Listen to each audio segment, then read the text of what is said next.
ओम शांति। आज मीठे मीठे शिव बाबा ब्रह्मकीर्तन द्वारा कहते हैं, मीठे मीठे बच्चे बाबा हमें कहते हैं कि कभी भी ना हमें कमजोर संकल्प नहीं करने चाहिए। जैसे कमजोर संकल्प करते हैं ना, ये ना हो जाए, ऐसे ना हो जाए, ऐसे सब इत्तेफाक कमजोर संकल्प जीवन में हम करते हैं ना, तो उससे हमें जीवन में ना बस ऐसे संकल्प करते करते डर लगने लगता है, नहीं? तो हम डर को, लोग बोलते हैं ना, हमें डर लग रहा है, भय लग रहा है। तो हमें भय कब लगता है? जब हम ही कमजोर संकल्प करते हैं। तो हमें कभी भी कमजोर संकल्प नहीं करने चाहिए। कमजोर संकल्प करने से हमें मन में डर पैदा हो जाता है, फिर उस डर को निकालने के लिए फिर मुश्किलात हो जाती है। ऐसे संकल्प हम करें ही क्यों? बाबा कहते हैं ऐसे संकल्प हम करें ही क्यों, जिससे हम डर जाए। तो डरने से क्या होगा? फिर हम सामना नहीं कर सकेंगे, कोई भी बात होगा, फिर हम डिप्रेशन में आ जाते हैं, फिर हमें टेंशन हो जाती है।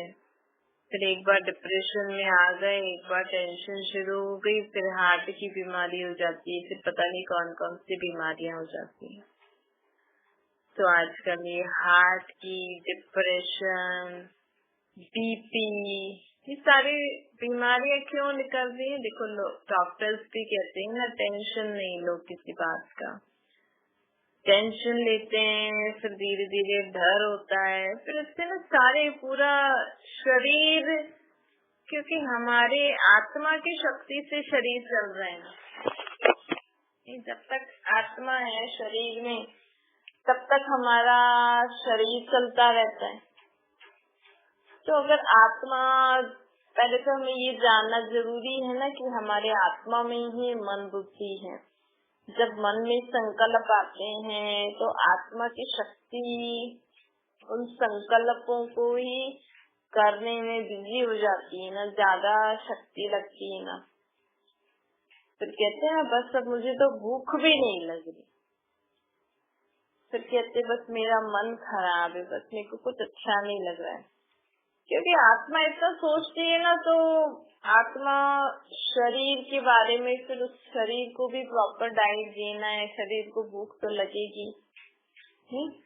तो हम शरीर को भी खाना नहीं देते, क्योंकि सोचते रहते हैं, तो शरीर की तरफ आत्मा का ध्यान ही नहीं जाता है। लेकिन शरीर को तो चाहिए ना, जैसे एक बच्चा होता है, या कभी लोग खेल कूद में लग जाते हैं, किसी काम में बिजी हो जाते हैं, उस काम में उसकी आत्मा इतना व्यस्त हो जाती है, खेलने में, बच्चे की आत्मा खेल में इतनी व्यस्त हो जाती है कि उसको भूख, कुछ खिलाओ, वो लोग दूध पी ले, ये कर ले, ये खा ले, उसको अच्छा ही नहीं लगता। वो उसका सारा ध्यान खेल में ही लगता है। जैसे आजकल बच्चे पढ़ाई की टेंशन करना, पढ़ाई के पीछे कितना बिजी हो जाते हैं कि खाना पीना ही भूल जाते हैं। खाने पीने का ही टाइम नहीं। देखो, लोग इतनी इंजीनियरिंग, डॉक्टरी की पढ़ाई पढ़ रहे हैं, इतने बड़े बड़े एग्जाम क्लियर कर रहे हैं, लेकिन उनको इतनी समझ नहीं है ना कि अगर हम अपने शरीर को प्रॉपर डाइट नहीं देंगे तो कल को आपकी आत्मा की समझ तो अच्छी है, आपने अच्छे से पढ़ाई भी कर ली, आप एग्जाम क्लियर भी कर लिया, आपके अच्छे मार्क्स भी आ गए, लेकिन आपने वो जितना समय आपने एग्जाम की तैयारी करी, पढ़ाई करी, उस समय में आपने अपने शरीर को ठीक रीति से भोजन नहीं दिया, तो आखिर जो शरीर है कब तक चलेगा? शरीर को भी तो प्रॉपर डाइट चाहिए ना। आपको कौन कह रहा है आप 3 टाइम खाना खाओ, ये खाओ, वो खाओ, सारा दिन खाने पे ही ध्यान दो, लेकिन जो उसको चाहिए उसका तो हमें देना पड़ेगा ना। आप हफ्ते में एक दिन निकाल दो। चाहे देखो, जैसे माताएं होती हैं, वो कहते सारा दिन हमें घर का देखना पड़ता है, इसका उसका, बच्चों का, तो शरीर को खाना नहीं देते, आत्मा सारा दिन एक दूसरे की ही चिंता में लगी रहती है। एक दूसरे के बारे में लोग सोचते रहते हैं, बच्चों के बारे में, इनके बारे में। तो आत्मा उस काम में व्यस्त हो जाती है, तो शरीर को प्रॉपर भोजन नहीं दे पाती है। तो उससे क्या होता है, शरीर खराब हो जाता है, फिर अलग अलग बीमारियां आ जाती हैं। आप कई लोग पढ़ाई की टेंशन ले रहे हैं, कई लोग बच्चों की टेंशन ले रहे हैं, कई लोग बिजनेस की टेंशन ले रहे हैं, लेकिन इतना नहीं समझ रहे कि अगर हम टेंशन लेंगे तो उससे हमारे शरीर बिगड़ जाएगा। तो आप जिस भी कारण टेंशन ले रहे हो, कल का आपका बच्चा पढ़ लिख के आगे बढ़ भी गया, लेकिन आपका शरीर ठीक नहीं है, तो आप उसकी खुशी का अनुभव ठीक तरीके से नहीं कर पाओगे ना। आपका बिजनेस अच्छा चल भी गया आगे, लेकिन आप आज इतनी टेंशन करके अपने शरीर को बिगाड़ रहे हो। आपकी पढ़ाई में अच्छे मार्क्स आ भी जाएंगे, लेकिन आज आप पढ़ाई तो कर रहे हो, उसकी टेंशन भी ले रहे हो, साथ साथ अपने शरीर को ध्यान नहीं दे रहे हो, खाना नहीं दे रहे हो, तो कल के आप एग्जाम क्लियर भी कर लोगे, आगे भी बढ़ जाओगे, लेकिन शरीर में फिर कभी हार्ट अटैक, कभी बीपी, कभी शुगर, कभी किडनियां खराब हो जाती हैं। सिर्फ एक बात लोग नहीं समझ रहे कि हमें अपने शरीर का भी ध्यान देना है। और अगर हम उल्टा सुल्टा सोचेंगे सिर्फ, और लोग ये एक्सेप्ट नहीं कर रहे ना, भाई हमारी समझ जितनी है हम इतना ही कर सकते हैं, नहीं हम इतना ही कर सकते हैं। आप अगर रबड़ को ज्यादा खींचना चाहो तो वो टूट जाएगा ना, इससे अच्छा तो वो जितना आप अच्छे से खींच रहा है उससे आप काम लो तो वो अच्छा है ना। तो आज मनुष्य आत्मा ये नहीं समझ रही कि हमारी समझ जितने तक है, जितने तक हम अच्छे से कर पा रहे हैं और अपने शरीर का भी ध्यान दे पा रहे हैं, हम उतना ही करें तो अच्छा है। आज लोग पढ़ाई कर रहे हैं, शरीर का ध्यान नहीं दे रहे, धंधे में बिजी है, शरीर पे ध्यान नहीं दे रहे, घर गृहस्थी संभाल रहे, शरीर पे ध्यान नहीं दे रहे। तो इतनी पढ़ाई कर क्यों रहे, इतनी गृहस्थी को संभालने में सारा दिन क्यों लगा रहे, इतना धंधा क्यों कर रहे हो कि आपको अपने शरीर को हेल्दी रखने के लिए जो उसको डाइट देनी है, जो एक्सरसाइज देनी है, जो उसको हमें ध्यान देना है, वो आप दे नहीं पा रहे। अपने मन में शुद्ध विचार नहीं कर पा रहे हो। नहीं, ऐसा हमें गृहस्थी चलानी ही नहीं चाहिए ना, ऐसी हमें पढ़ाई करनी ही नहीं चाहिए, ऐसा हमें धंधा करना ही नहीं चाहिए जिसके कारण हमारा मन अशांत हो, जिसके कारण हमें हमेशा टेंशन रहती है, हमें बोझ लगता है, हमें डर लगता है, हम कंफ्यूज हो जाते हैं। समझदार व्यक्ति तो यही इसको ही करेंगे ना। आज अगर आप डॉक्टरी की पढ़ाई पढ़ रहे हो लेकिन आपने चांस लिया, अच्छी बात है। आप इंजीनियरिंग की पढ़ाई कर रहे हो, अपनी चांस लिया, अच्छी बात है, लेकिन 1-2 महीने में समझ में आ जाता है कि हम ये पढ़ाई आगे नहीं कर सकते, तो बेटर ऑप्शन क्या है, हम कोई और कोर्स उठा लेना। आज अगर आप कोई कपड़ा, कोई चीज लोगे, अगर आपको वो चीज को एक बार यूज करने पे आपको समझ में नहीं आई तो आप उसको चेंज कराओगे ना। ऐसा थोड़ी कि नहीं, जब चेंज करने के ऑप्शन है तो समझदार व्यक्ति क्या करेगा, चेंज कर देगा ना। और अगर चेंज करने का ऑप्शन नहीं है तो वो किसी और को दे सकता है तो दे देगा, अगर कोई और लेगा, नहीं तो उसको यूज नहीं करेगा ना। आज अगर आप कोई खाने की चीज ले आए, अगर आपकी बॉडी को आज आपने खाया सूट नहीं किया तो आप कल फिर खाओगे, या रिटर्न कर सकोगे तो रिटर्न कर दोगे, नहीं रिटर्न कर सकोगे तो किसी को दे दोगे।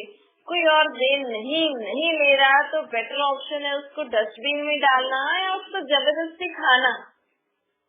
खाओगे तो आपका शरीर बीमार हो जाएगा। वो 50 रुपए की चीज को वेस्ट न करना है, इसलिए आपने खा लिया, उसकी जगह आपको डॉक्टरों को इतने पैसे देने पड़ेंगे। अगर किसी ने लिया तो ठीक है, नहीं तो आप क्या करोगे, उसको फेंक दोगे ना। वैसे ही अगर आपसे पढ़ाई नहीं हो रही, 1-2 महीने में आपको ज्यादा स्ट्रेस हो रहा है, बर्डन हो रहा है, आप नहीं कर पा रहे, तो कोई ना कोई ऑप्शन तो होता ही है, पैसे तो वेस्ट नहीं होते। अगर चलो पैसे भी वेस्ट हो, कम से कम लाइफ तो बच जाती है ना। वैसे लोग प्रेफर यही करते हैं ना कि हम थोड़ी सी चीजें पहले चेक करेंगे, चलो स्कूल में तो देनी पड़ती है। तो ऐसे ही अगर आप कोई बिजनेस कर रहे हो तो आप समझ जाओ, आप थोड़े दिन में अगर आपको ज्यादा घाटा हो रहा है तो समझदार व्यक्ति या तो पेशेंसली करेगा, लेकिन अपने आप को प्रिपेयर करके रखेगा कि अगर घाटा भी हुआ तो हम ये ऑप्शन है हमारे पास। समझदार बिजनेसमैन ऐसे ही करेगा ना। एक अच्छी हाउसवाइफ क्या करेगी, ये थोड़ी बोलेगी कि मेरे बच्चे, मैं अपनी गृहस्थी को अपनी मर्जी से चलाऊं। सबकी संतुष्टता देख के चलेगी ना। आजकल घर में माँ या बाप या जो भी होते हैं घर में घर संभालने, अगर वो सोचे कि नहीं मैं जो चाहूँ वही होगा इस घर में और बाकी लोग संतुष्ट नहीं, तो वो एक सक्सेस तरीके से तो अपनी गृहस्थी नहीं चला सकेंगे ना। फिर खुद भी परेशान, घर वाले भी परेशान। ऐसे आप अपनी मर्जी चलाए क्यों रहे हो? ऐसे आप गृहस्थी संभालो ही नहीं, आपसे नहीं संभाल रही तो बोल दो भाई इसको जो अच्छा लग रहा है करो। तो बाबा हमें क्योंकि लोग ना एक्सेप्ट नहीं करते, कहते हैं लोक लाज, लोग क्या कहेंगे, समाज वाले क्या कहेंगे। आज इन समाज वालों के कारण ही तो कितने लोग सुसाइड कर लेते हैं, कितने लोग मर मर के जी रहे। नहीं माँ बाप बोलेंगे नहीं जैसा है वैसा ही रहो, नहीं तो हमारे बरादरी वाले क्या बोलेंगे। अरे वो लड़की जी नहीं पा रही है, वो बच्चा पढ़ाई नहीं कर पा रहा है, लेकिन माँ बाप बोलेंगे नहीं आपको तो अच्छे मार्क्स लाने ही है। माँ बाप बोलेंगे नहीं आपको तो उसी घर में रहना है जहाँ शादी हुई। तो वो आजकल के जमाने में लोगों के पास सहन शक्ति है। पहले का जमाना अलग था और आजकल का जमाने के हिसाब से अगर माँ बाप चलेंगे अपनी ही कुल मर्यादाओं समाज के हिसाब से चलेंगे तो लोग आजकल जीते जी मरे हुए हैं ना। तभी तो इतने सुसाइड हो रहे हैं, तभी तो इतने लोग बीमार हो रहे हैं, तभी तो इतने लोग परेशान है ना। दुख कितना बढ़ गया है, क्यों? क्योंकि लोग अपनी मर्यादाओं, अपने कलयुगी रीति रस्म को छोड़ना ही नहीं चाह रहे और उसको करने में भी उनको शरीर साथ नहीं दे रहा, उनको करने में भी उनको आत्मा की उनमें शक्ति है ही नहीं। आज देखो लोग थोड़ी सी भी भक्ति करते हैं, व्रत जप करते हैं, बीमार पड़ जाते हैं। आज किसी से व्रत नहीं हो रहा तो नहीं व्रत तो करने पड़ेंगे, लोग क्या कहेंगे।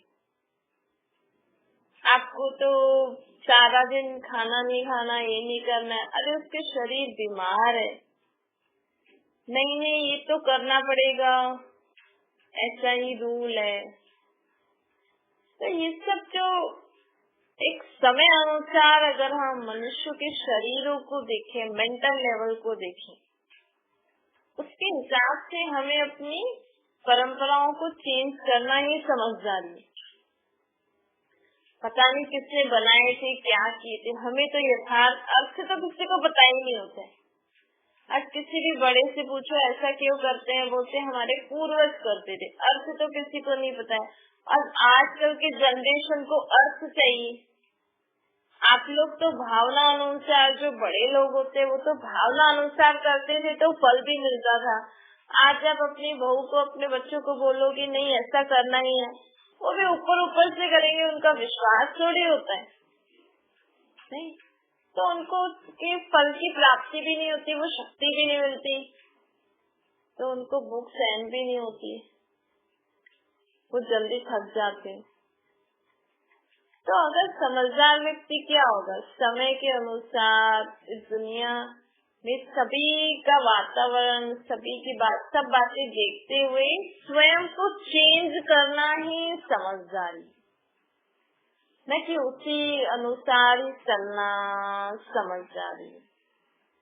तो बाबा हमें कहते हैं कि अप्सरा ये याद रखो कि हमें किसी भी बात से डरना नहीं, किसी बात की टेंशन नहीं लेनी है।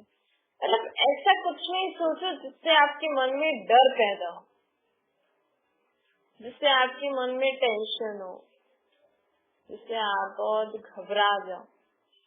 कुछ नहीं होता है, हर आत्मा का अपना अपना पार्ट होता है और जिसका जो पार्ट है ना वो उसको बजाना ही है। आप और ही परमात्मा को याद करके अच्छा सोच के बुरे को खत्म कर सकते हो, छोटा कर सकते हो। लेकिन आप सोचो नहीं, ऐसा हो ही नहीं, ऐसा तो कुछ बुरा तो होगा नहीं, लेकिन आप सोचते रहो नहीं ऐसा ना हो जाए, ऐसा ना हो जाए, ऐसा ना हो जाए। कोई आज बाहर जाता है तो जो घर पे बैठे ना वो टेंशन करते रहते हैं और वो उल्टा सुल्टा सोचते हैं ना, उससे आप उन तक भी नेगेटिव एनर्जी पहुंचा रहे हो और आप अपने शरीर में भी नेगेटिव एनर्जी पहुंचा रहे हो, तो सबका ही नुकसान हो रहा है। इससे अच्छा तो अगर कोई घर से बाहर जा रहा है, आपको टेंशन होती है, बस जैसे ही घर से बाहर कोई जाए आप भगवान का नाम लेना शुरू कर देना। इससे तो ये है ना, कम से कम आप उस समय, जितने भी समय आपको टेंशन होती है, कुछ भी कार्य हो, कई लोग को होता है ना, कई लोग बाहर जाते हैं या कुछ भी कार्य होने आता है तो जो घर के बड़े होते हैं या जो जिम्मेवार होते हैं वो डरना शुरू कर देते हैं, उनको टेंशन होना शुरू हो जाती है, बस सब ठीक हो जाए, सब ठीक हो जाए। इससे अच्छा तो आप ये टेंशन कर रहे हो, ये गाना गा रहे हो, इससे अच्छा तो आप परमात्मा को याद करो, उनके गीत गाओ, उनके भजन गाओ, उनकी महिमा करो, उनके साथ हर समय बिताओ। नहीं, हमारे सोचने से कुछ होता है क्या? हाँ, वैसे तो हमारे संकल्प से ही सृष्टि बनी है, हमारे संकल्प से ही हमारा जीवन चलता है, लेकिन परमात्मा शक्ति भी तो है ना।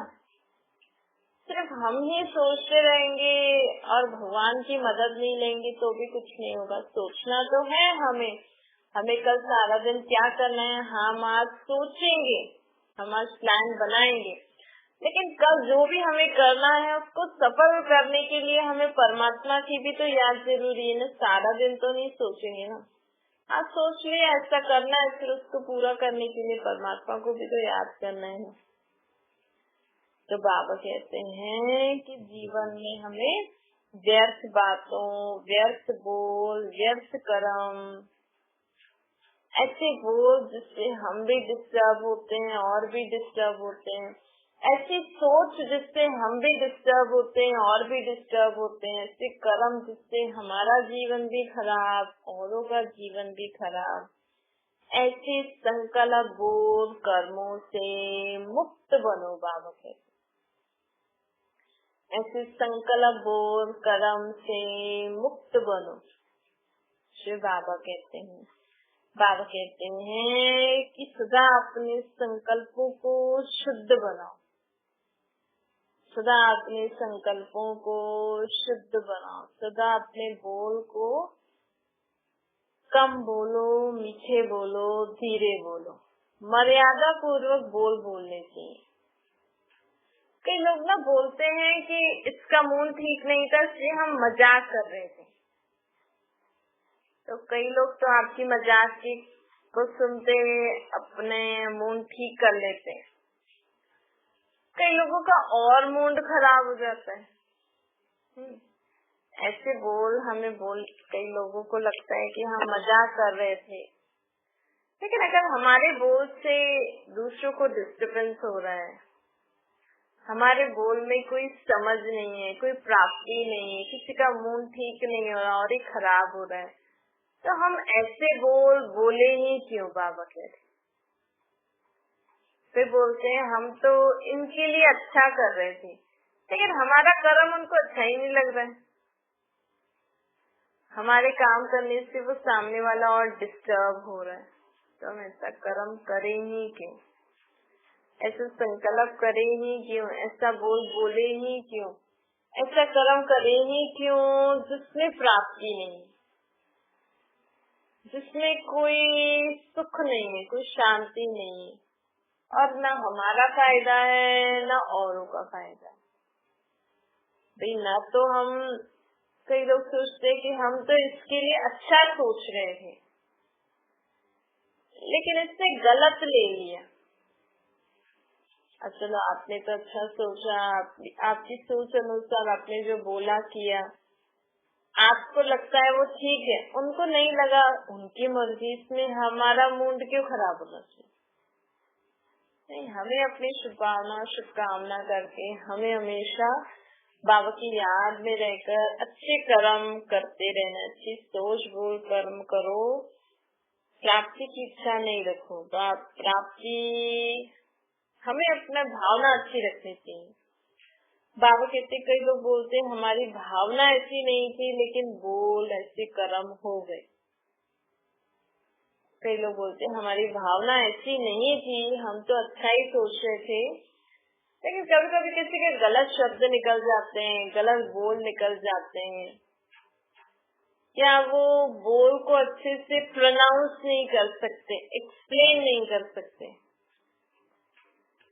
तो अगर आपकी अच्छी भावना है, वैसे तो बाबा बोलते हैं जो भावना होती है वैसे ही बोल निकलते हैं, लेकिन आजकल अनेक भाषाएं हो गई हैं, अनेक प्रकार के लोग हो गए हैं, तो वो अपने बोल को स्पष्ट कर नहीं पाते हैं, सामने वाले समझ नहीं पाते। तो ठीक है, आपने अच्छी भावना से किया तो छोड़ दो, आप क्यों बुरा मानते।